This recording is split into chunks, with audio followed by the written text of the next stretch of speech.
L'Europe, eh bien, sont aussi des traditions culinaires. Et ici, dans Bon Baiser d'Europe, quand on parle cuisine et de saveur, il n'y a qu'une seule personne qui sont d'abord concernée, c'est Abdel Alaoui.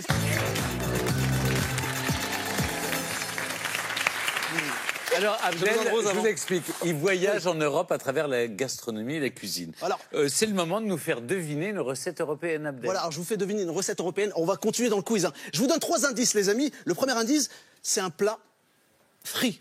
Deuxième indice, c'est un plat à base de poisson, les amis. Dans le sud, au bord de la mer. Oui. Voilà. Et troisième indice, c'est un plat portugais. La morue. Oui, la morue, mais le nom. Les acras. Non. Bacalhau.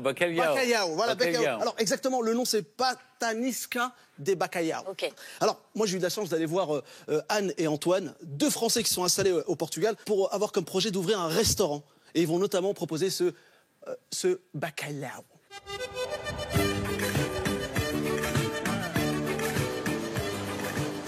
Bon dia les amis, alors je suis à Lisbonne pour découvrir une recette qui s'appelle la patanesca bacalhau. C'est un beignet à base de morue salée et je viens à la rencontre d'un chef qui s'appelle Antoine Legrand avec sa femme qui s'appelle Anne. Ah, ils sont là, regardez. Salut Antoine. Salut Anne, ça va bien? Vous allez bien? Super, merci de m'accueillir. C'est vachement beau. Ouais, c'est sympa. Et j'adore cette cuisine ouverte là. Alors dis-moi, par quoi on commence? Quels sont les ingrédients? Du bacalhau, de la morue salée qu'on dessale la veille. Patanisca de bacalhau, un beignet de poisson. Donc, qu'est-ce qu'on va faire? Une pâte à beignet. Ouais, alors la pâte à beignet. Farine. Farine, ok. On rajoute un petit peu de levure chimique, 2 œufs entiers. On va commencer à battre ça gentiment. Ouais, super. Et ensuite, on va rajouter l'eau de cuisson du poisson. D'accord. Ça va donner du goût. C'est une super idée ça.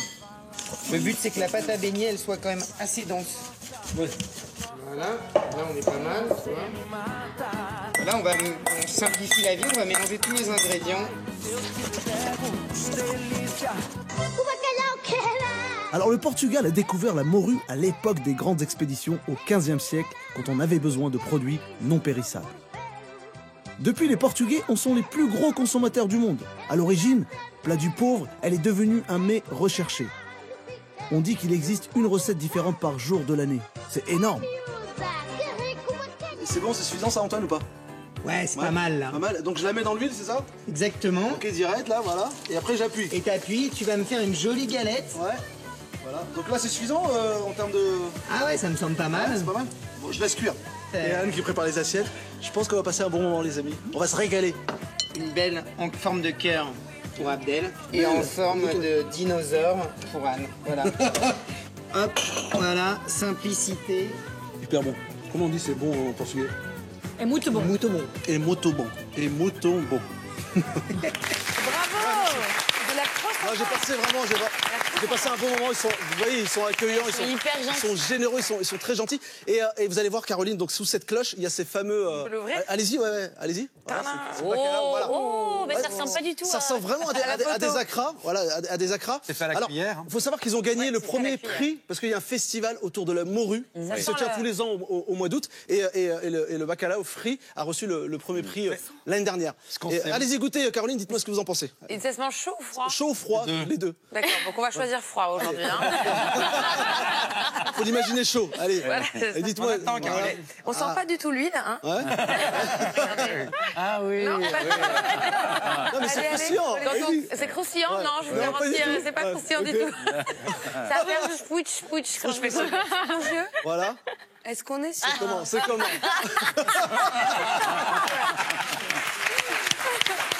Attendez, je vais quand même À goûter, deux mains, quoi. je suis pas sûr du goût. Elle y est allée à Goûtez. deux mains. Attendez, je vais goûter. Abdel, vous êtes sûr que ça voyage bien? C'est assez étrange. C'est ceux de la semaine dernière, ceux-là. C'est le plat familial du dimanche. Oui, c'est le plat familial du dimanche. On le mange autour de la table. C'est assez convivial. Ça rassemble tous les copains, les familles. Tu veux cracher? Et je voulais savoir d'ailleurs, en Europe, Bah, lui, il a qu'est-ce qu'on mis mange mal à manger, à Sofia, le dimanche? Oui, on a un plat traditionnel, c'est les panini tchouchki. C'est de la viande de poney. Non, c'est pas de poney, c'est pas de cheval. Non, c'est des légumes farcis. Oui, c'est des poivrons. Des C'est poivrons farci farcis. avec du riz, de la viande hachée, des légumes, des épices et surtout de la tchoubritsa. Ça, c'est une épice bulgare qui est très très bonne. Alors, en Belgique, qu'est-ce qu'on a le dimanche? On a comme chez vous le poulet frites, mais il y a aussi un truc c'est très flamand, c'est le potcheflees. Potche, ça veut dire peau, flees, c'est viande en flamand. Et en fait, c'est un mélange de viande blanche qui sont cuites dans du vinaigre, du bouillon, du thym, du laurier, du jus de citron. Ça se... Viande blanche, c'est volaille.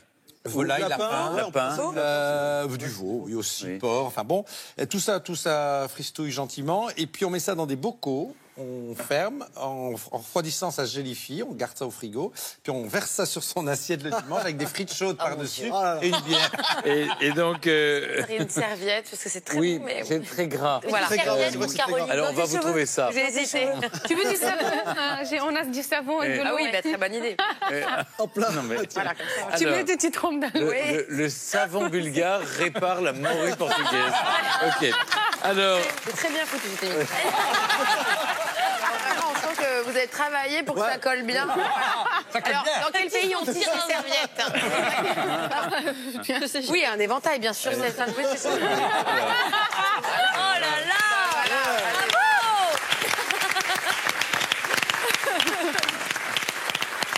Donc, comment ça se passe en Suède? Il n'y a pas vraiment de plat le dimanche. En fait, notre dimanche, c'est le vendredi soir. Oui. Ça a un nom d'ailleurs. Fredagsmys. En fait, si on traduit, c'est le cocooning du vendredi soir. Fredagsmys. Fredagsmys. C'est beau. Ah, voilà. Vous sortez pas le vendredi soir? Non, Jamais? Non. Bon, il y en a qui sortent, mais c'est quand même c'est très familial le vendredi soir. Et qu'est-ce qu'on mange alors? Alors là, on a un plat ritualisé un petit peu qui vient pas de chez nous. On sent que t'as peur. On le sent. Lance-toi, dis-le. Ça va aller, laisse-toi aller. Allez, dis-le nous. C'est les tacos. Oh, les copieurs. Rien à voir. Les tacos suédois, c'est bien connu. Une vingtaine d'années, en fait, on mange ça parce qu'on peut le manger. C'est très convivial. Bon, ça, c'est le très plat bien. Donc, c'est importé. Donc ils n'ont pas de dimanche et le vendredi. Non. Oui. Ils ont une poste qui est divisée en deux. C'est des escrocs, Ils ont un tacos qui est En Espagne, justement, là, vous avez gardé les traditions quand même, Vanessa. Oui, en Espagne, grosse surprise, c'est la paella. Ah. Qui veut dire pour elle. Et bon, la paella, elle a différentes façons de se faire, avec des fruits de mer, avec de la viande, avec Chorizo. des... Attention les chorizo. Attention les chorizo. Alors, on peut faire une paella à la viande avec des morceaux de chorizo, des morceaux de saucisses, du poulet, etc. Mais pas comme on la connaît ici. Mais le chorizo. on ne met pas des tranches de chorizo qu'on vient de sortir de l'emballage. D'ailleurs, elle a Non. saisi son éventail, ça veut dire non, là. Et pourquoi ça s'appelle pour elle? Parce qu'au début, c'était un homme qui a cuisiné ce plat pour une femme à Valence et il a dit que ce plat était pour elle. Paella. Paella. C'est joli. Voilà. Ah ouais, d'accord. Et on Voilà. apprend des trucs, hein. On apprend moi, des je suis content. choses. Bravo. Eh bien, bravo, vous m'avez ouvert l'appétit.